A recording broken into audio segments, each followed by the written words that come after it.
The endangered mythical beast nursery, the baby abandoned as talentless, was actually a Calamity-class king of mythical beasts. While I was feeding milk to the strongest baby beast, the world's strongest parent-teacher association was formed before I knew it, by Daedada. Chapter 1.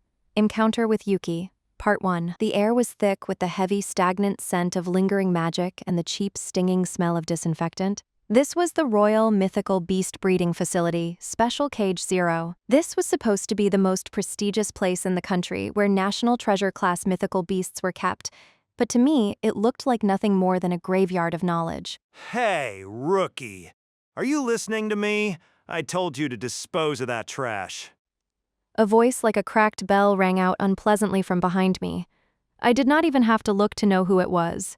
It was Bartolo, the head of this facility and a self-proclaimed first-class magic breeder. He wore luxurious robes embroidered with gold thread and several magic-enhancing rings dug into his chubby fingers. He pretended to respect mythical beasts as sacred creatures, but in reality he saw them as nothing more than tools for his own advancement. At my feet, a small lump lay on the cold stone floor surrounded by iron bars. It was about the size of a puppy, but its beautiful fur was covered in sticky mud and excrement, making it impossible to tell what color the beast originally was. Its breathing was shallow, and its thin ribs moved in a desperate rhythm, pushing up against its skin. Director Bartolo, this child is not trash. It is a Silver Ridge wolf, a Fenrir pup. It is not even a month old, and is extremely rare. Shut up, you magicless defect. Bartolo yelled as if spitting out his words.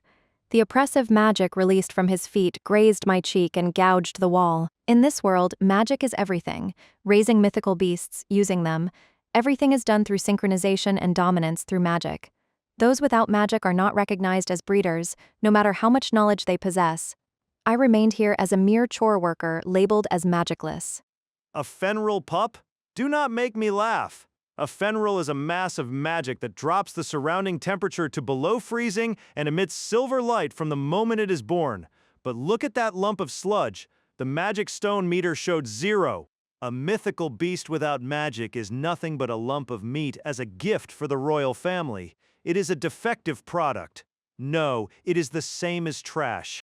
Bartolo used the staff in his hand to roughly poke the belly of the limp wolf pup. A faint voice crying out in pain echoed through the cold stone room. At that moment, memories of my previous life surged up inside me like hot magma. I remember once in a modern zoo surrounded by concrete and iron bars, I was a zookeeper. There was no magic there. There was only a keen eye for observation, statistics, and biology. Above all, there was the obsession to read the signs of those who have no words. The slight difference in an elephant's gait, the cloudiness in a predator's eyes, the color of a baby's waist. There was a reason and a logic for all of it. How is forcing power into them with magic and making them stand up breeding? That is not even basic care. It is the exploitation of life. Do not touch it. My voice was so cold it surprised even me. What was that? I said, do not touch that child with your filthy staff. Director Bartolo, your magic breeding is what is trying to kill this child. I knelt down and picked up the mud-covered wolf pup. It was heavy, not a physical weight, but the weight of a life about to be lost stabbed into my heart through my arms. It was cold and trembling. Because this child was a Silver Ridge wolf, Bartolo and his men had continued to heat the area with powerful fire magic stones. It was simplistic thinking.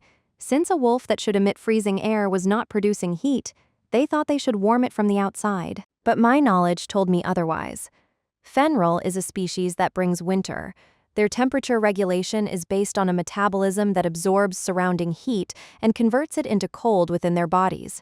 The more you heat their surroundings, the more their internal engine overheats and self-destructs. This child is not emitting magic because it is talentless. It is in a state of severe heat stroke and organ failure due to wrong care. You! Do you know who you're talking to? A mere chore worker dares to say that I am wrong? Yes, you are wrong. What this child needs is not an infusion of magic. First, we must lower its body temperature, provide proper hydration, and above all, isolate it from this terrible environment. It will not last another hour like this. Fine, then do as you please. But rookie, you are fired as of this moment. I will not allow you to take a single piece of equipment from this royal facility. When that trash dies, you can die in the gutter with it. Bartolo shouted with a bright red face and pointed outside. It was ironically a torrential downpour. The rain was cold, but to me it seemed like the greatest salvation. I understand. I accept gladly. I have no desire to stay in a place that treats animals as nothing more than objects.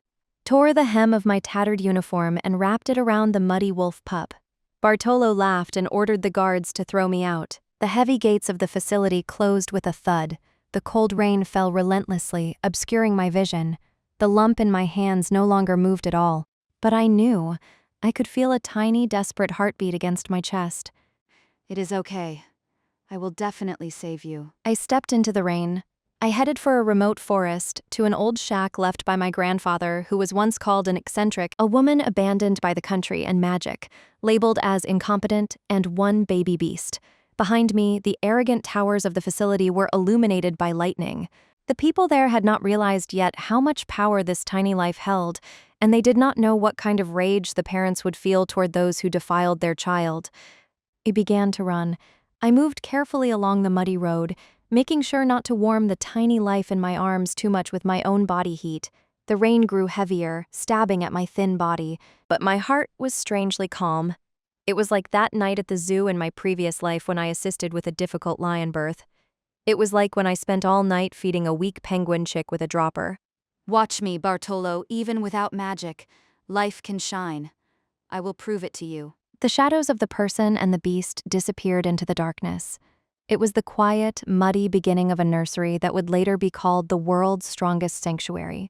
Chapter 2, Encounter with Yuki, Part 2. After taking several carriages from the capital and walking for hours on muddy mountain paths, I arrived at a small stone house covered in ivy at the edge of a dense forest. This was the place my late grandfather chose as a retreat to me. Now it was the only and final fortress in the world.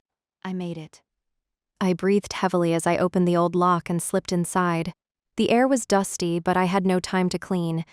I immediately laid the lump in my arms on a large stone table furthest from the fireplace. I did not use magic light. Instead, I lit an old oil lamp.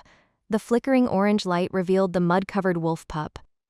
Let us begin the examination. He took a deep breath. From here on, I was not an incompetent zookeeper, but a specialist. The senses I developed at the zoo in Japan were coming back to me. First was the visual inspection. The mud covering its body was starting to dry, blocking the pores and preventing skin respiration. The tips of its limbs were white with a bluish discoloration. Next was the palpitation. I slid my fingertips under the pup's armpit. It was hot. The body that the royal facility people had judged as lacking magic was carrying an incredible amount of heat. A human would lose consciousness at this level. My hypothesis was correct. This child's Fenrir metabolism was running wild because it was warmed by heating magic. Its heat exchange failed, and it was trying to burn itself to death with its own body temperature. You locked a polar creature in a sauna and said it lacked energy? Grit my teeth. I forced my trembling fingers to calm down and began the preparations. I had no magic medicine. I only had my grandfather's old tools and my knowledge.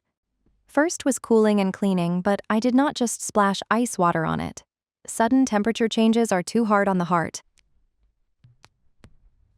Mixed cold water from the well with a liquid made by boiling mint herbs, known as cooling grass in this world.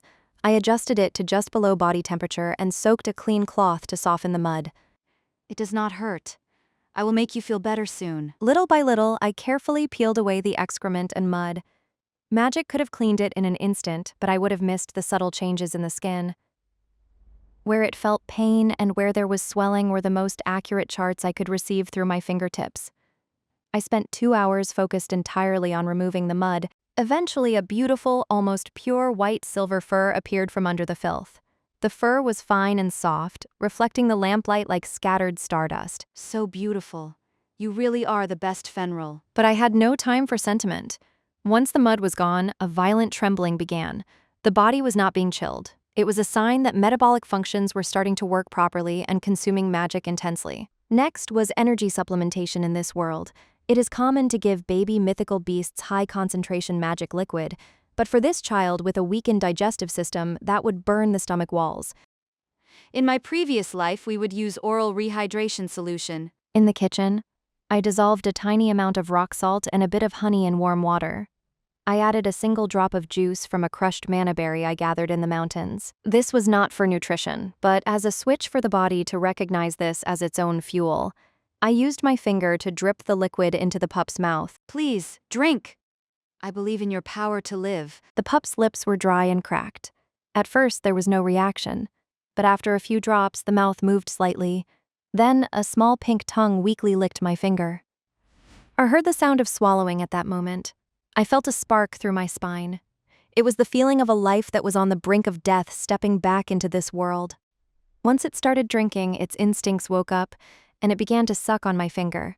I did not rush. I took my time. Eventually, the breathing became deep and stable. The pulse was now strong and proud. Night fell. I took a brush made of animal hair from my grandfather's study. The final step was brushing. The magicians in the capital did not know that brushing is not just for grooming. It is a full body massage that promotes blood flow and mimics the affection from a parent. As I brushed the silver fur, excess heat escaped, and a clear, cool air began to drift through the room. This was the true form of a Fenrir, the beautiful guardian of ice and snow. I am sorry, it hurt at the facility, did it not? You were scared.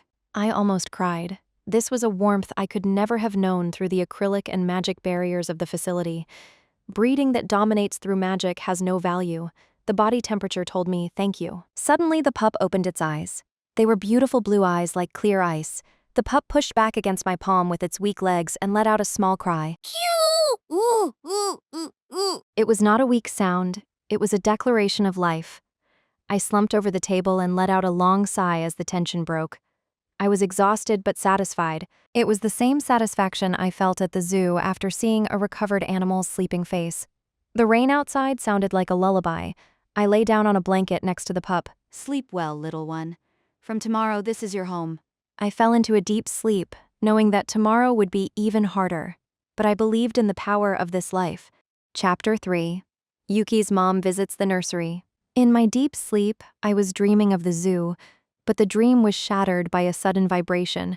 The stone house groaned as if squeezed by a giant hand. I jumped up. The air was not the cold rain of last night, but an absolute rejection of cold that froze the soul. What is this? The silver pup next to me trembled. She stood up on her thin legs and tumbled over. I caught her just as the world outside the window turned white. It was not light, but snow.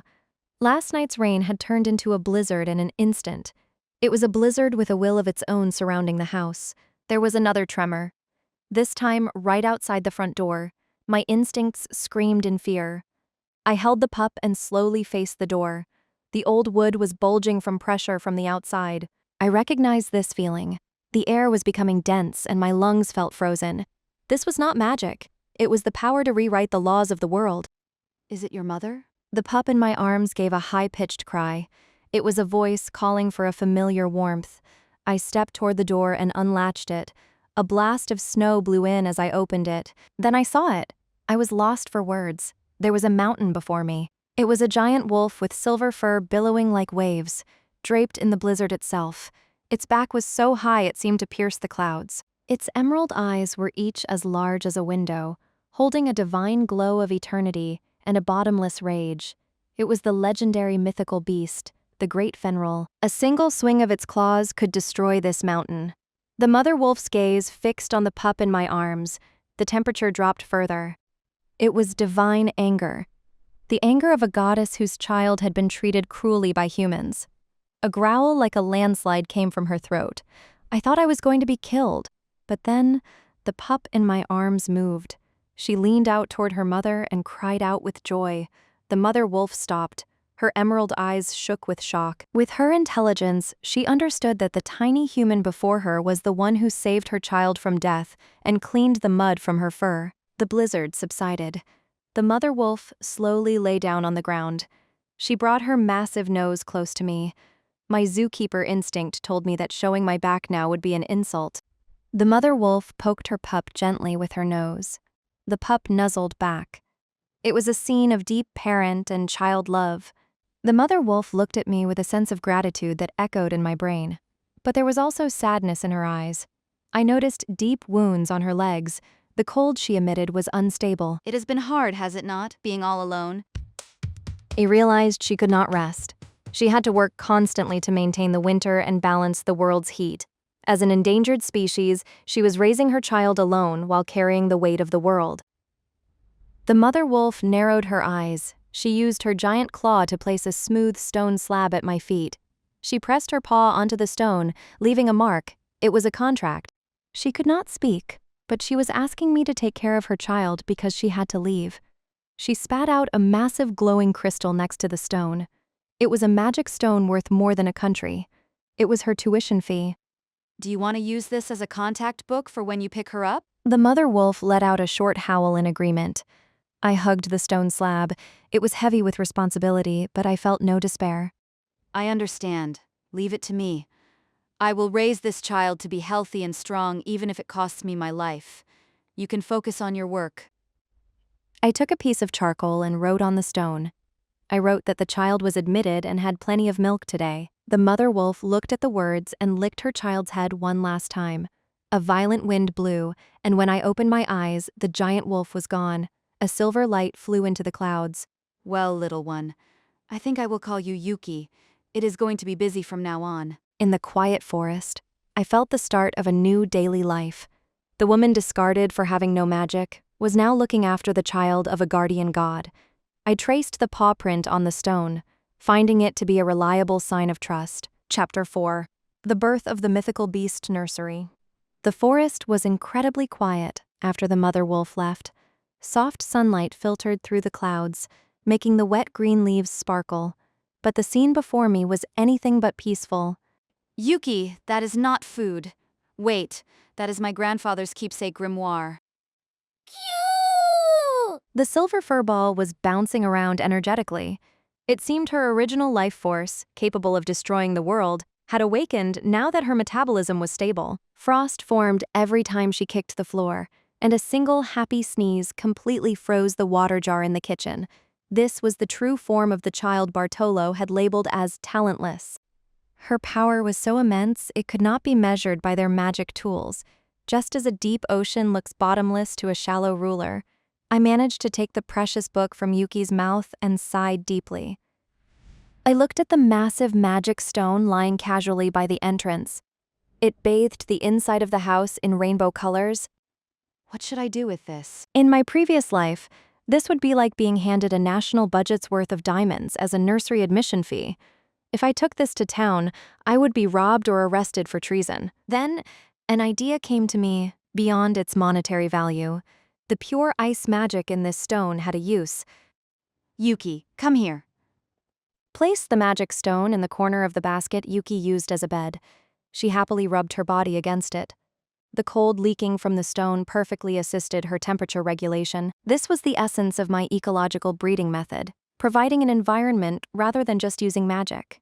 I leaned the stone slab contact book against the wall in a prominent spot. Seeing my clumsy handwriting next to the mother wolf's powerful paw print gave me strength. I was no longer a lonely exile. I was an educator entrusted with a child by the world's strongest mother. Meanwhile, at the Royal Mythical Beast Breeding Facility, hell was likely beginning. In the white tower at the center of the capital, Director Bartolo was surely screaming. The moment I left, the other mythical beasts must have started a strike. They were not controlled by magic. They kept their pride because of the special herbs I mixed into their food and the communication I maintained through brushing. Without a coordinator, they would refuse food and repel dominance magic. The guardian beasts would turn their fangs on the capital. Bartolo's attempts to inject more magic would only add fuel to the fire. Well, that is none of my business now. I poured Yuki's special weaning food into a small dish. It was goat milk boiled with medicinal herbs. Yuki wagged her tail like a propeller and dove into it. She did not look like a world-ending beast. She was just a hungry, cute baby. Is it good? Eat slowly, Yuki. I stroked her back and she purred. Suddenly I felt a gaze from deep in the forest. It was not the mother wolf, but a different, heavier presence. It was likely another beast ruling the nearby forest. They had seen the proud Silver Ridge wolf bow to a human and entrust her child. They too were fighting against pollution and overwork. Tomorrow, another contact book might be left at my door. I smiled at the vast forest. Let them come. As long as I have my knowledge in these arms, I will handle any monster parents. I will turn this shack into the world's safest sanctuary. Okay, Yuki, next is the post-meal brushing. I have to write in the contact book that you finished your meal and are very energetic. Yuki barked happily in response, a talentless woman and a defective baby beast. Their new life was just beginning. As the paw prints in the book increased, this place would grow into the world's strongest nursery. Today, the endangered baby beast nursery is peaceful. Chapter 5. Yuki drinks milk. Morning light hit my eyelids. I woke up and checked the presents beside me. The air was clear and cool like a winter morning. A small silver lump was sleeping with regular breaths. Good morning, Yuki. You slept well. I sat up and stretched in the mirror. I saw my small body under 150 centimeters tall. The facility called me a defect, but I did not find this body inconvenient. Though having to use a stepping stool to reach herbs on high shelves stung my pride as a former adult zookeeper. Yuki popped her head out from the blankets. She was about the size of a Shiba Inu puppy. Her fur reflected light like glass, and her blue eyes were transparent, like the bottom of a glacier. She jumped at the hem of my pajamas.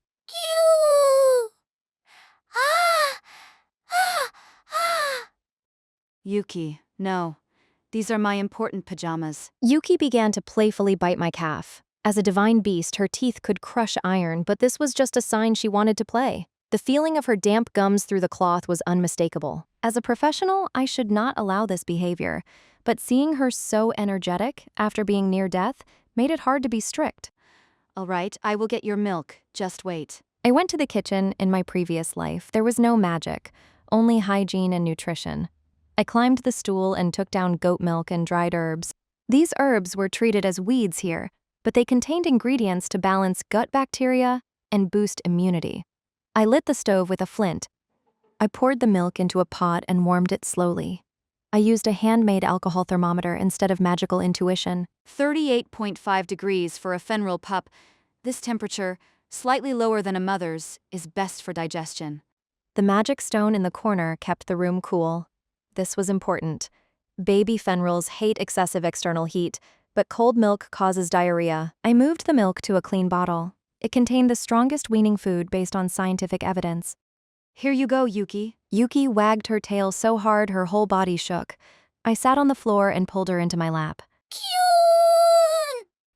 She put her paws on my thigh and reached for the bottle.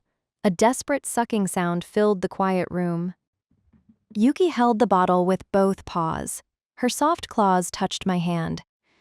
Is it good? It is not going anywhere. Her round belly began to swell as it filled with milk. Her ears moved in rhythm with the drinking. There was no more painful breathing, only a healthy appetite and trust. I stroked her silver back. It felt cool, but carried the heat of life. Her purring was the best nutrition for my heart. My professional pride was my weapon to protect this sanctuary. When the bottle was empty, Yuki let go. She had a white milk mustache and sparkling blue eyes. I picked her up and rested her head on my shoulder. Now for the final part. Yuki, cooperate with me. I patted her small back rhythmically. The professional work was not finished until this was done. Chapter 6, Yuki burps. Yuki let out a satisfied breath on my shoulder. But I could not let her nap yet. If she slept without burping, air would stay in her stomach and cause pain. For mythical beasts, even a small amount of gas can be dangerous. Come on, Yuki. Let us get that air out. I used my small body to pull her close against my chest. I cupped my hand and patted her back rhythmically. I could feel her heartbeat and her full belly through her fur. I felt the same weight of life when I held lion cubs in my previous life. Yuki tilted her head and pressed her nose against my neck. It was cold like ice, which proved she was growing healthily. I kept a steady rhythm to guide the air up. Get poo! A surprisingly loud sound came from her mouth. She relaxed immediately and buried her face in my neck. Good job. That was a perfect burp. Put her back on my lap. As an expert, I noticed she was trying to scratch her head with her back leg. Yuki, let me see. I checked her silver ears. They looked fine, but she whined when I pressed the base. I thought so. It is too humid. Fenrils release cold from their skin to stay cool, but Yuki was still immature, and her thick fur was trapping heat behind her ears. It was like wearing a winter hat in a heated room. The trapped heat was causing an itch. It is okay, Yuki. I will make it feel better. He took my homemade care kit from the shelf. It was a herb oil made with birch essential oil and beeswax. I laid Yuki on her back. My lap was the perfect size for her. Choo! Choo! She kicked her legs nervously, so I gave her my finger to suck on. She focused on that immediately. I used a cotton ball soaked in oil to clean her ears and massage the base. This was the itchy spot, was it not? Let us clear out that old fur.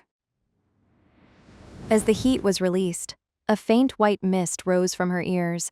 Her breathing slowed and she became limp on my lap like a liquid. The coolness of the oil and the warmth of my hands sent her toward sleep. He cleaned all the spots where heat trapped easily. The air she emitted began to smell clear like a mountain stream.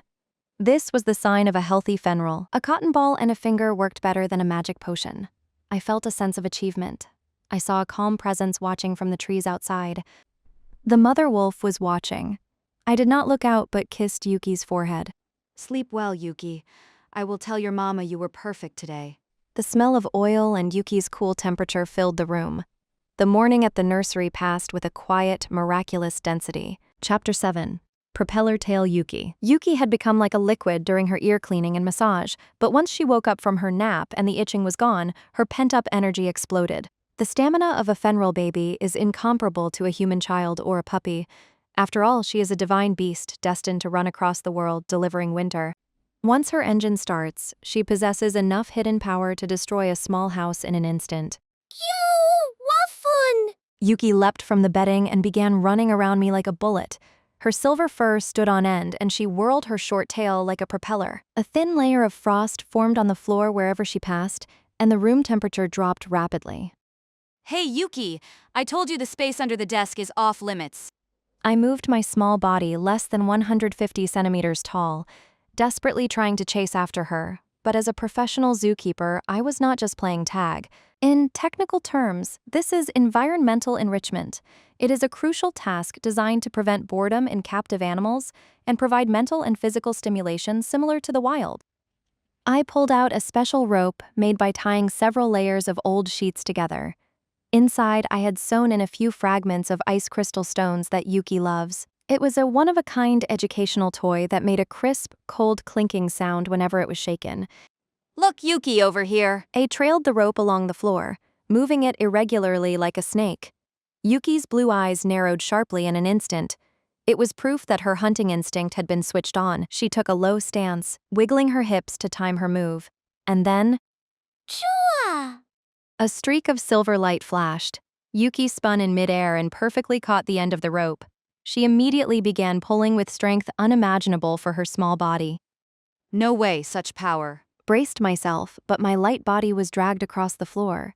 Being only 150 centimeters tall gives me a low center of gravity, which was my only saving grace. Even so, her play was close to a game of tug-of-war against 3 adults, but I did not let go. Moderate resistance is exactly what trains her jaw muscles and her magic control functions. I will not lose. I cannot call myself a Fenrir nursery teacher if I give up at this level. Used my whole body to hold the rope and met Yuki's eyes. A fire of joy was lit in her gaze. It felt like a lie compared to the severely weakened state she was in when she first arrived at the facility. It was the joy of using her own body and will to interfere with the world. Every time she pulled, glittering ice particles scattered throughout the room, creating a fantastic sight. The full power contest of strength lasted for 10 minutes. Eventually, Yuki let go of the rope as if satisfied and leapt into my chest. Dofu. A small body slam, but with my stature, the impact nearly knocked me over backward.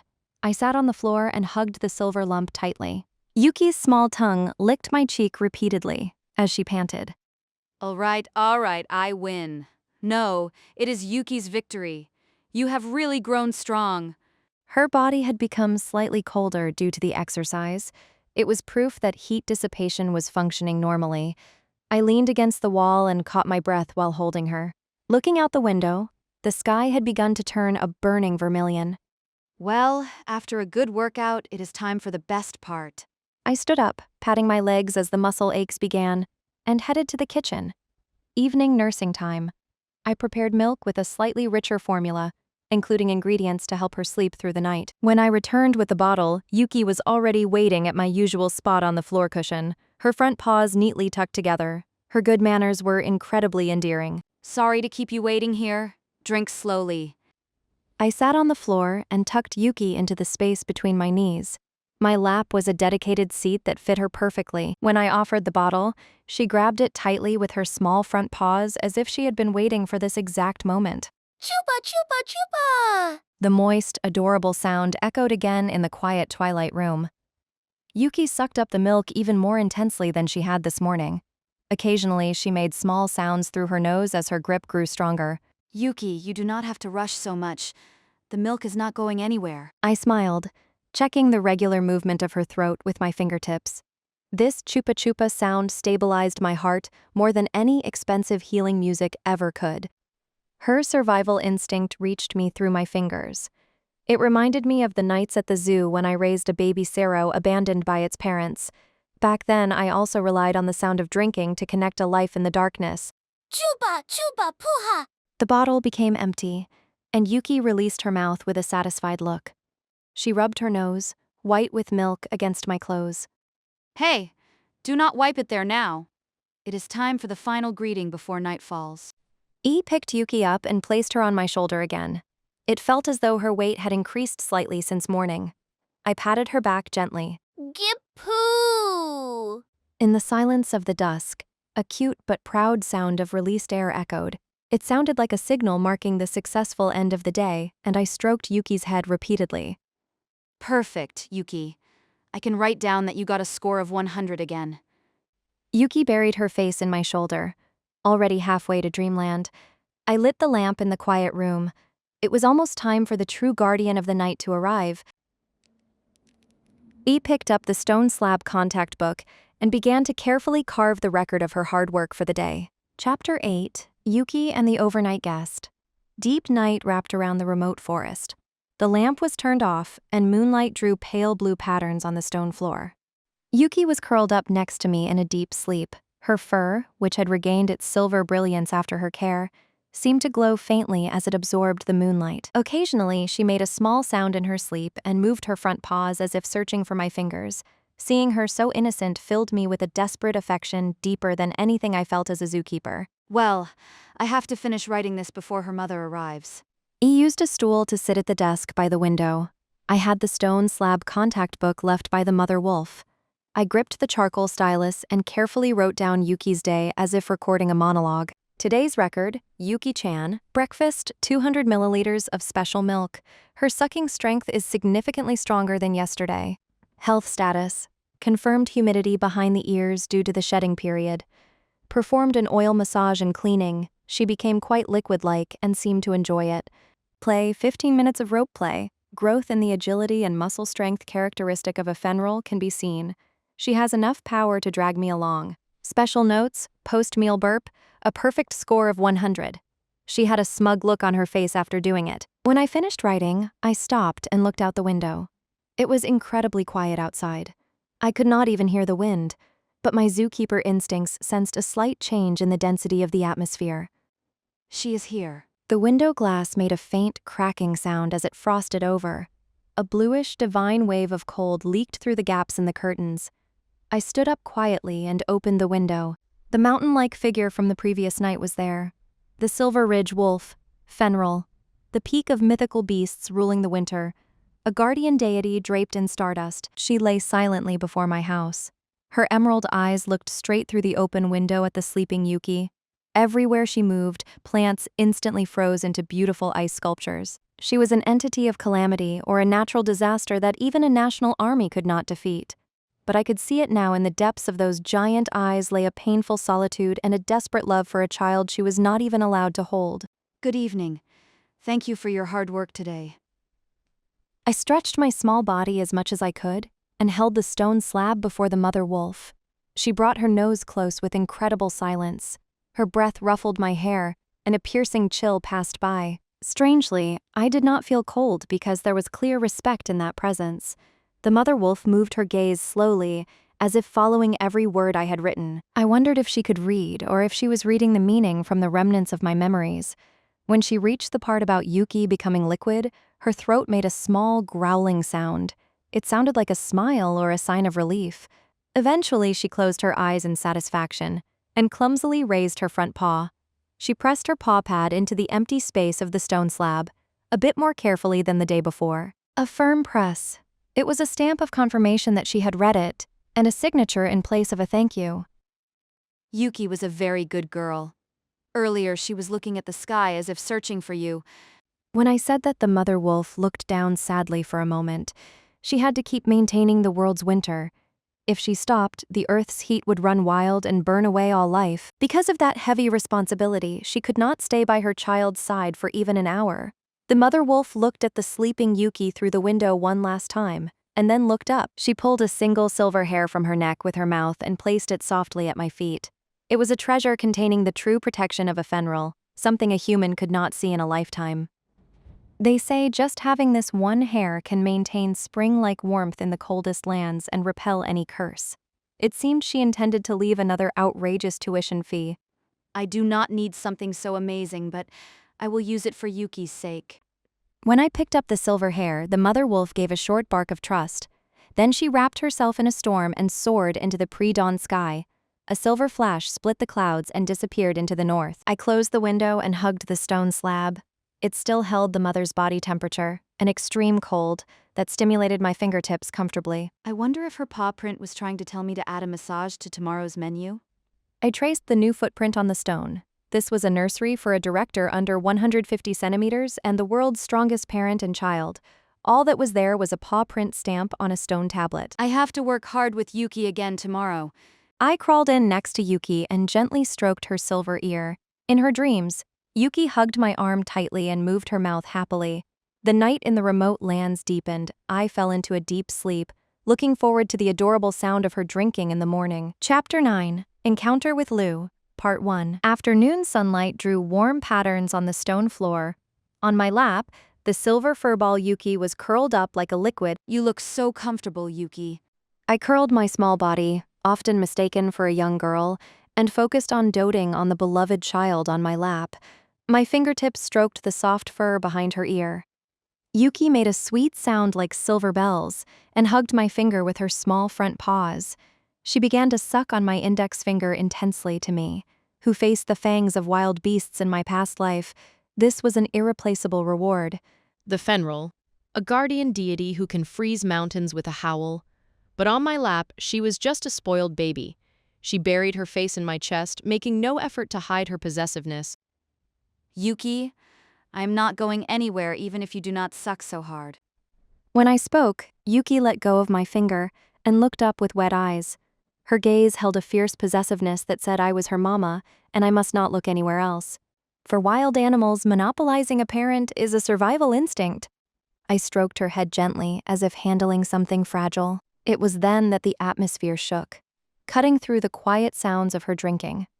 Yuki's body became as hard as steel in an instant. She leapt from my lap and glared out the window. Yuki? One? A sharp warning came from Yuki's throat, a sound I had never heard before. It was a primal roar at something of overwhelming status approaching their sanctuary. A strong scent of greenery rushed in from outside. It was a fresh scent like a condensed spring meadow, heavy with the smell of earth and life.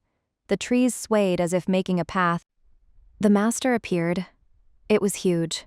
Its pure white body was as massive as the mother Fenrir, but its wave of energy was not cold.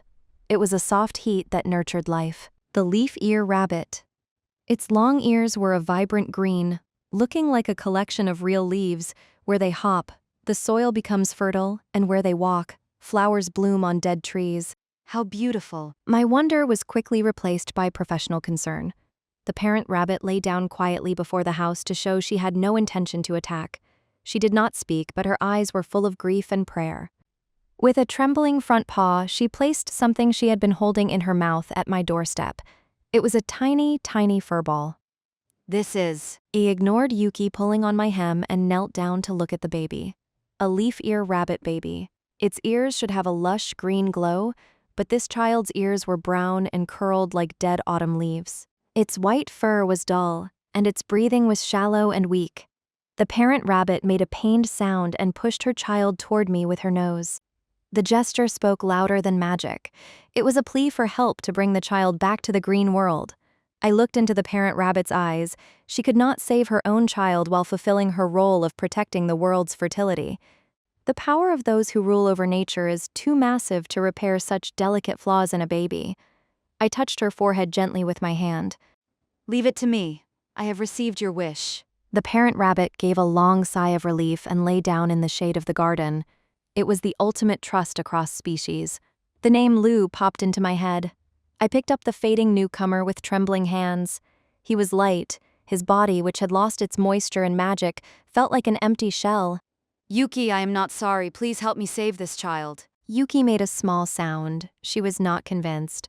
Her eyes were judging Lou with jealousy over her favorite place being taken, but seeing my desperate expression, she stopped pulling my hem and watched Lou intently. A new disturbance was arriving at the nursery. I held Lou to my chest and hurried to the mixing table. The care to make the withered leaves shine again was about to begin.